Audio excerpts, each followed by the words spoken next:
Everybody, how's it going? Stadman coming right back at you once again today, and today I am going to be talking to you about some pickups that I made a quote-unquote haul, although there's only, technically there's 6 things here, but really it's 4.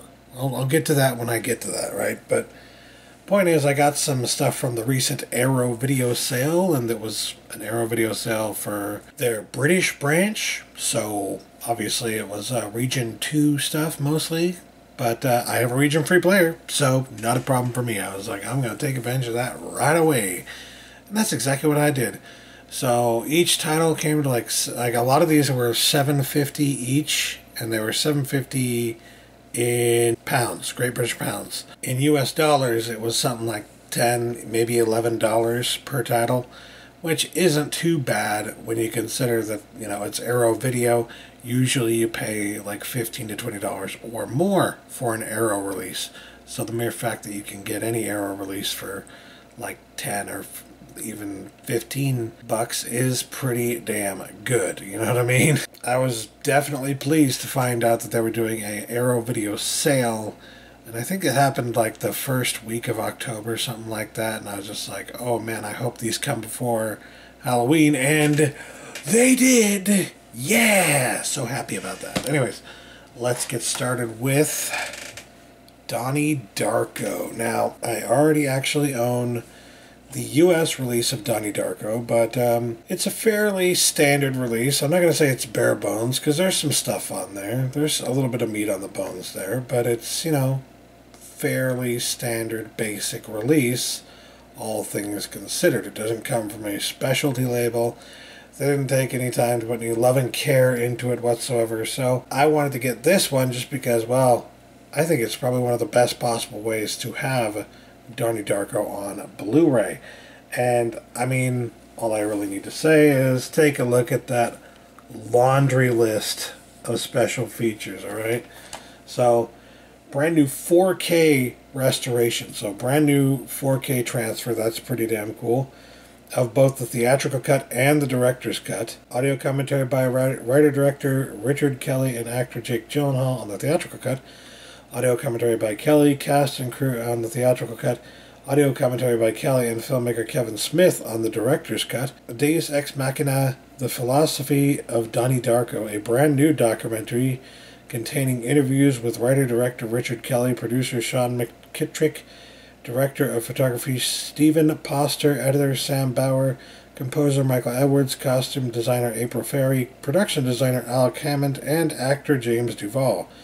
The Goodbye Place, Kelly's 1996 short film, the Donnie Darko production diary, an archival documentary charting the film's production with optional commentary by cinematographer Stephen Poster, 20 deleted and alternate scenes with optional commentary by Kelly, archive interviews with cast and crew, 3 archive featurettes, They Made Me Do It, They Made Me Do It Too, and Number 1 Fan, a Darkomentary. Storyboard comparisons, B-roll footage, cunning visions of infomercials, music video Mad World by Gary Jules, galleries, trailers, TV spots, exclusive collector's book containing new writing by Nathan Rabin, reversible sleeve featuring original and newly commissioned by artwork by Candice Tripp. So, holy crap, there is a lot of stuff here, and yes, each version of the movie, this is on a different disc. This is the theatrical, and then on the other side here you got the director's cut. Now, I don't know about you, but I'm actually pretty interested in seeing this with the commentary with Kevin Smith. I think that might have been on another release, but I didn't know about it until now. And I mean, there's just so much stuff here that's like brand new, and then there's the 4K transfer. Like, you can't go wrong with this particular release of Donnie Darko. I think it is fair to say it's probably the best version of the film put out for physical release so far.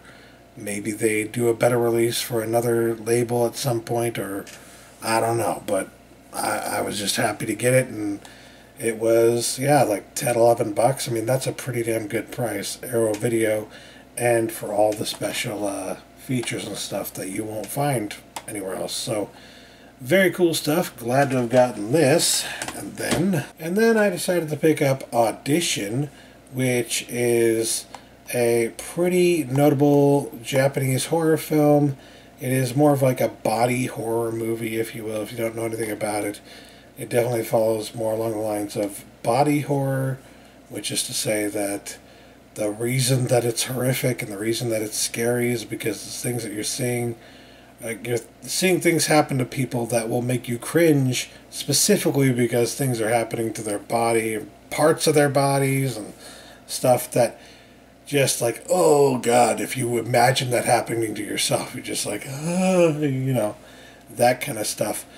And this is one of the most notorious movies to do that. I remember when a friend of mine showed me a clip of this movie like more than 10 years ago at this point, and I had no idea what it was, and I was just like, what the hell is even happening here? What in the flippin' what? So yes, I think it's definitely one of those movies, and it's been a while, so I wanted to pick it up just because I wanted to see it again, but also because, well, what better way to get it than from Arrow Video? I mean, they rarely do any wrong, and I don't think that they did any wrong in this case either, so definitely happy to be able to get this one along with all the other stuff I got from Arrow. This has a 2K restoration of the original Vault elements, audio commentary with director Takashi Miike. Yeah, that name probably sounds familiar, and this was one of his notable films. And screenwriter Daisuke Tengen. Brand new commentary by Miike biographer Tom Mez, examining the film and its source novel. Introduction by Miike. Ties That Bind, a brand new interview with Takashi Miike.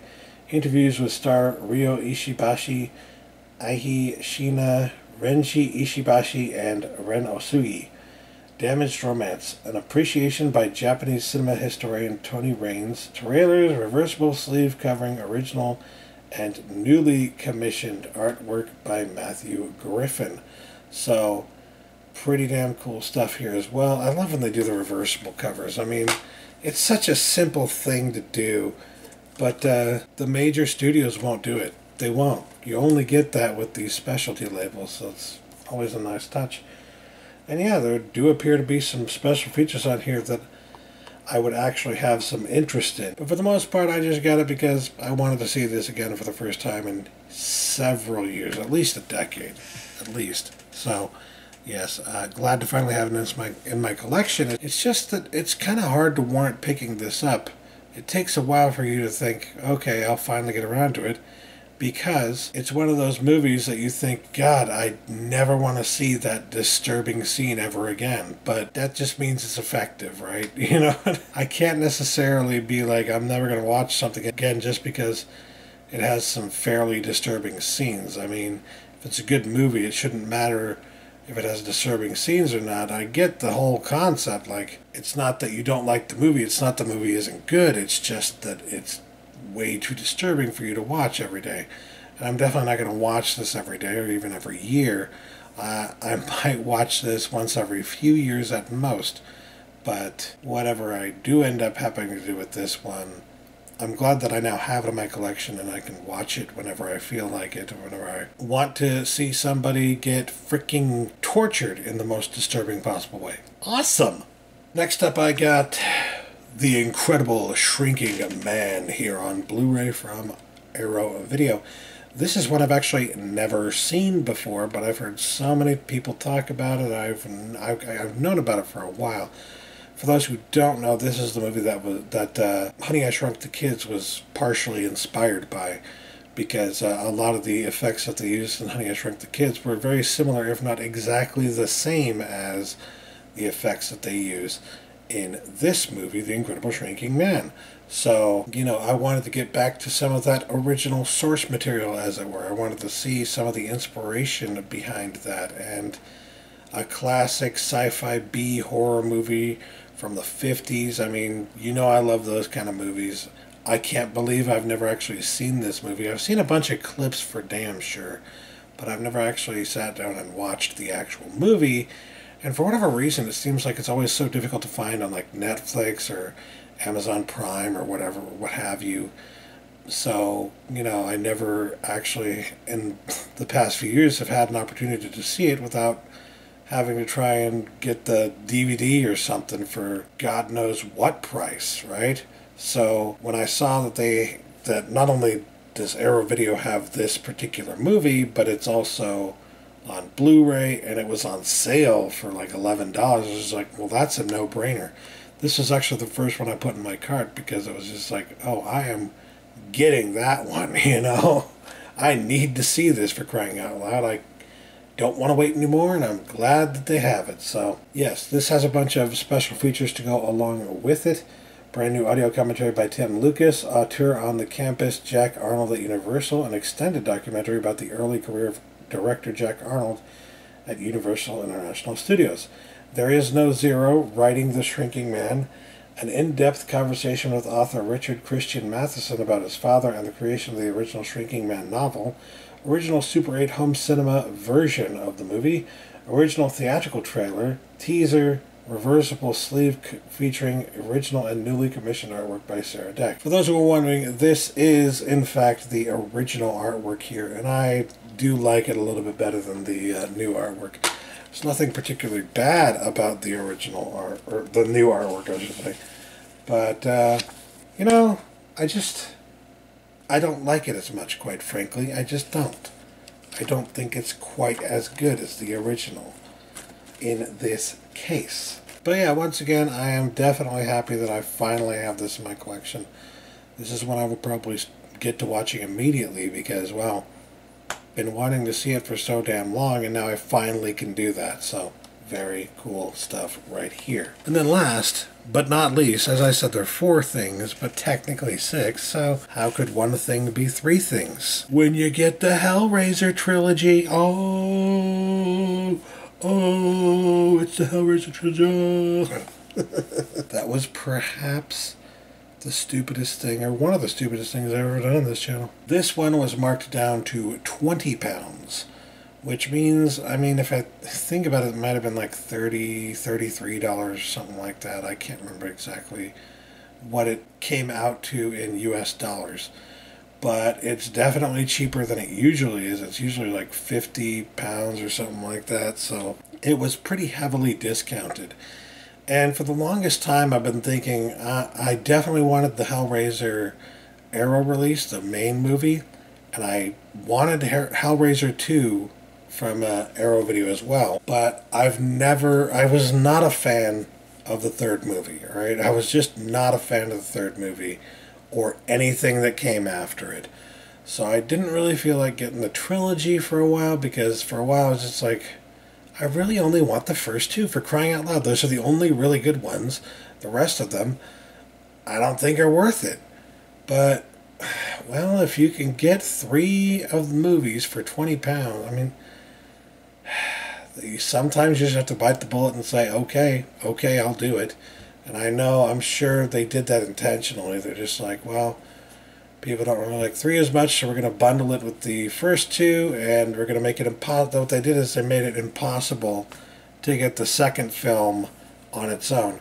You can get the first film on its own, you can't get the second film on its own, or at least I've never been able to find the second film on its own on sale. Yeah, I just decided, screw it, I'm going to finally bite the bullet here, and it does come in a really nice box set, if you can't tell there. Very nice.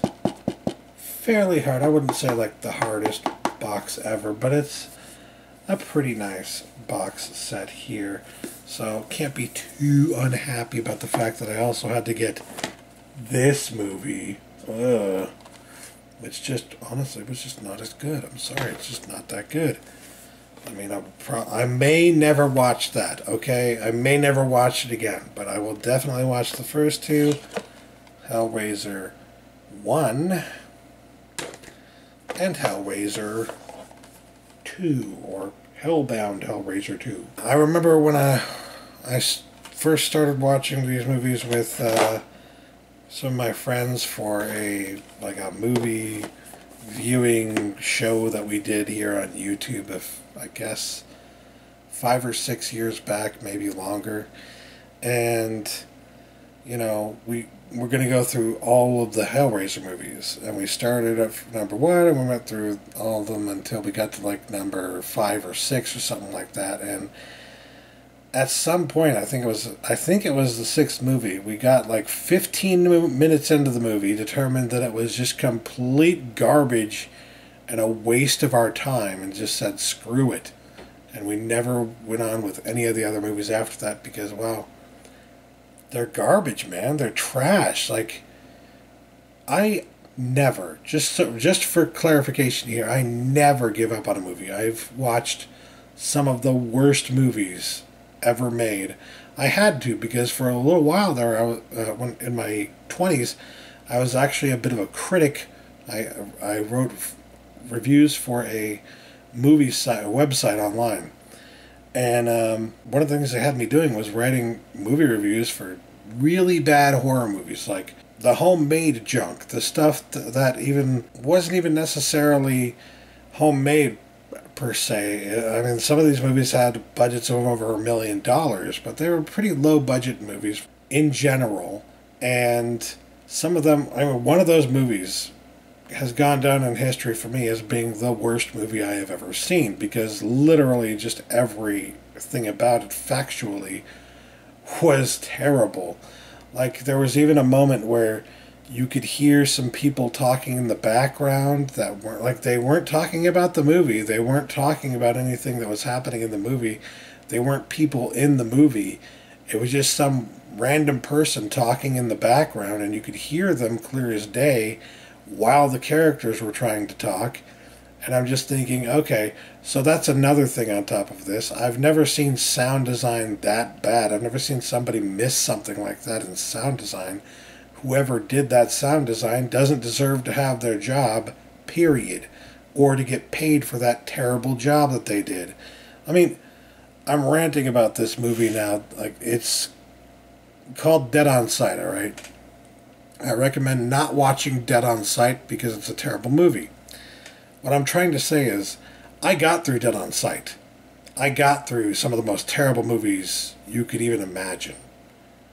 And I couldn't get through that, like, Hellraiser 6 or whatever the fuck it was, whichever one it was. I couldn't get through it. Neither I or my good friend Brandon Skinslip here on YouTube could get through it. It wasn't worth it to either of us. And it's still not. So, what I'm trying to say here is, the latter Hellraiser movies, screw off. I never, ever want to watch those movies or have them in my collection at all, ever, period. Just completely terrible.